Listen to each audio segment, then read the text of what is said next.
Assalamualaikum warahmatullahi wabarakatuh. Kami dari kelompok 1 akan menjelaskan materi mengenai bagian yang tadi, bagian B dan bagian C. Untuk penjelasannya berikut ini. B. Aspek ekonomi dan hukum produk informatika. 1. Aspek ekonomi. Aspek ekonomi dalam produk informatika terlihat dari berkembangnya berbagai perusahaan di bidang perangkat keras seperti IBM, Hitachi, dan perangkat lunak seperti Microsoft, Apple, Google. Perkembangan teknologi melahirkan perangkat seperti PC, laptop, dan smartphone yang diikuti oleh industri periferal. Perangkat lunak kini mencakup aplikasi untuk smartphone, tidak hanya komputer. Nilai ekonomi dari informatika disarankan oleh perusahaan dan pengguna, misalnya dalam komunikasi dan e-commerce. Kemajuan teknologi juga mendorong lahirnya startup seperti GoTo dan muncul dari solusi atas permasalahan lokal melalui inovasi teknologi. 2. Aspek hukum. Aspek hukum informatika menitik beratkan pada hak hukum produk sebagai kepemilikan individu atau kelompok tertentu. Artinya ada landasan hukum yang harus diperhatikan baik bagi pengembang maupun pengguna.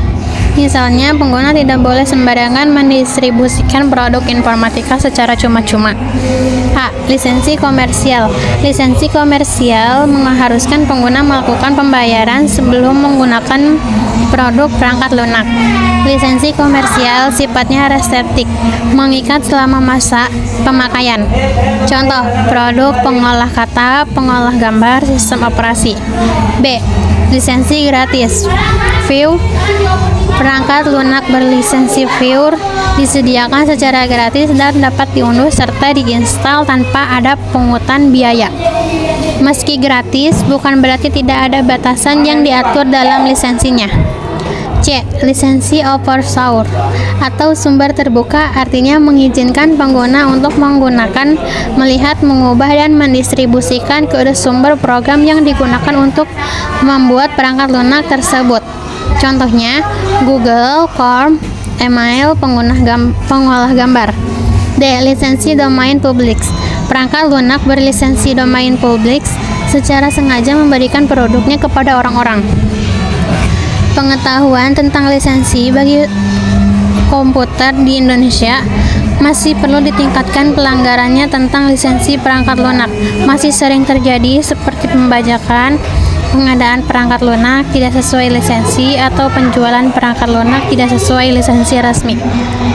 Sebenarnya Indonesia telah mengeluarkan perangkat lunak tercakup konsep HAKI, hak atas kekayaan intelektual, yang diatur dalam Undang-Undang Nomor 7 NO 7 Tahun 1994 tentang pengesahan WTO Against Smuggling Toward Third Organization, dan lebih spesifik lagi pada pasal 40 Undang-Undang No. 28 Tahun 2014 tentang hak cipta, Undang-Undang Hak Cipta. C. Informatika masa depan serta karir informatika dan studi lanjut informatika. 1. Informatika masa depan. SDG adalah program pembangunan global dari PBB yang bertujuan meningkatkan kesejahteraan manusia dan harus dicapai pada 2030. Teknologi informatika berperan penting dalam mendukung pencapaian tujuan tersebut. Selain itu, era Society 5.0 menekankan pemanfaatan teknologi untuk menyelesaikan masalah sosial dan meningkatkan kualitas hidup manusia dengan mengendalikan kecakapan 4C, kreativitas, berpikir kritis, komunikasi, dan kolaborasi. 2. Karir informatika. Karir di bidang informatika sangat luas dan penting di era Society 5.0 karena teknologi dibutuhkan untuk menyelesaikan berbagai masalah. Informatika berbeda dari TIK dan TI karena merupakan disiplin ilmu tentang komputasi. Penguasaan berpikir komputasional sangat dibutuhkan sejak dini. Perkembangan teknologi seperti AI, machine learning, VR, dan IoT juga menciptakan profesi dan keahlian baru di bidang informatika. A. Karir di bidang informatika. Prof. Peter J. Denning, penelitian terkemuka di bidang informatika, menyatakan bahwa suatu profesi harus memiliki 4 ciri khas sebagai berikut. 1. Mendalami suatu bidang yang menjadi perhatian manusia dalam waktu yang lama. Artinya, profesi informatika berperan untuk memenuhi kebutuhan manusia atas kemampuan komputasi dan komunikasi yang efektif. 2. Mengodifikasikan kumpulan prinsip atau pengetahuan konseptual. Kumpulan prinsip-prinsip ini diwujudkan dalam berbagai bentuk. Kurikulum yang dibuat oleh HCM dan IEEE, program studi di perguruan tinggi, dan lembaga-lembaga pelatihan merupakan salah satu wujud kodifikasi prinsip-prinsip di bidang informatika yang dapat diakses oleh seorang profesional di bidang informatika. 3. Memodifikasikan kumpulan praktik yang juga meliputi kompetensi. Hal ini salah satunya diwujudkan dan diakui melalui sertifikasi kompetensi profesional. 4. Menetapkan standar kompetensi, etika, dan praktik. Hal ini menjadi standar bagi seorang profesional di bidang informatika untuk berperilaku dan bersikap dalam menjalani tugas-tugas profesionalnya.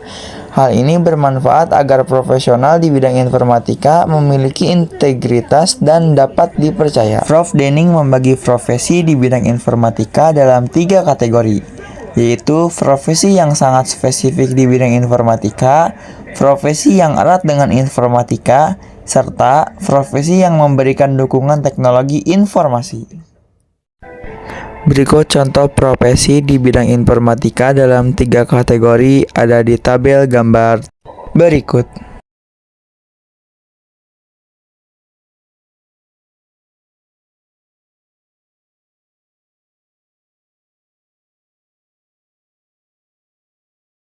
Secara umum, pekerjaan di bidang informatika akan dikelompokkan ke bidang ilmu yang sesuai dengan bidang program studi yang ditempuh sebelum bekerja. Bidang informatika, bidang ilmu dasar sampai dengan teknologi dan aplikasinya. Lulusan bidang informatika dapat memilih jalur sains atau teknologi, menjadi ilmuwan atau menjadi insinyur. Adapun jenis-jenis profesi di bidang informatika beserta deskripsi dan tanggung jawabnya dijelaskan pada tabel berikut.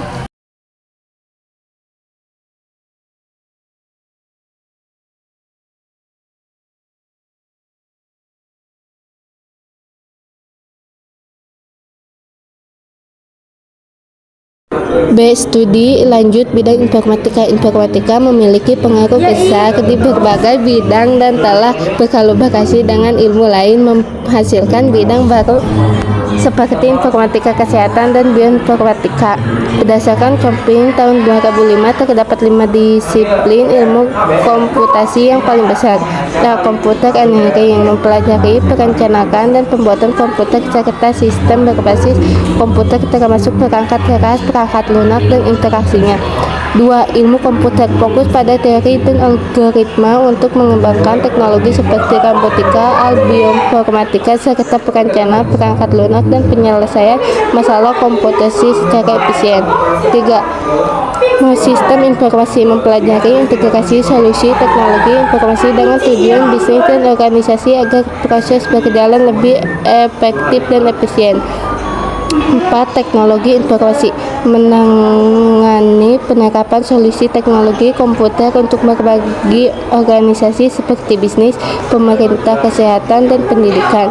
5. Rekayasa perangkat lunak berfokus pada pengembangan dan pemeliharaan perangkat lunak agar andal, efisien, skalabel, terjangkau, dan sesuai kebutuhan pengguna. Sertifikasi di bidang informatika. Belajar informatika tidak selalu harus melalui pendidikan tinggi, tetapi bisa juga melalui workshop, pelatih, dan seminar. Dalam mempelajari informatika penting memiliki rasa ingin tahu dan semangat yang tinggi. Untuk mendukung kalian di bidang informatika, diperlakukan sertifikasi sebagai bentuk pengakuan resmi atas kompetensi seleksi seorang. Sertifikasi diberikan oleh lembaga, organisasi, atau perusahaan setelah peserta lulus ujian. Sertifikasi ini bisa digunakan saat melamar pekerjaan karena menunjukkan keahlian yang diakui dan dapat meningkatkan kepercayaan serta peluang pendapat upah yang lebih tinggi. Sertifikasi dapat diperoleh dan diproduksi perangkat keras ataupun perangkat lunak, lembaga profesional, asosiasional, atau pemerintah. Berikut beberapa bentuk sertifikasi yang diluangkan oleh perusahaan informatika. Microsoft menyediakan sertifikasi untuk produk seperti Microsoft Office, Net, SQL Server, dan Azure, serta sertifikasi profesional seperti Data Science dan Data Engine. Memberikan gelar Microsoft Most Valuable Profesional bagi profesional unggal. 2. Google menawarkan sertifikasi untuk Google Suite, Android, dan Google Cloud Platform. Memberikan gelar Google Developer. 3. Exit menyediakan sertifikasi untuk produk seperti Java, OCJP, dan SCJP. 4. Misco menawarkan pelatih dan sertifikasi di bidang jaringan seperti CCNA. 5. Kementerian Kominfo RI menyediakan program pelatih dan sertifikasi talenta digital, bekerja sama dengan perusahaan menyediakan sertifikasi dan perguruan tinggi di Indonesia. Nah, teman-teman semuanya, sekian materi yang bisa kami sampaikan. Kurang lebihnya kami mohon maaf. Sekian, wassalamualaikum warahmatullahi wabarakatuh. Terima kasih.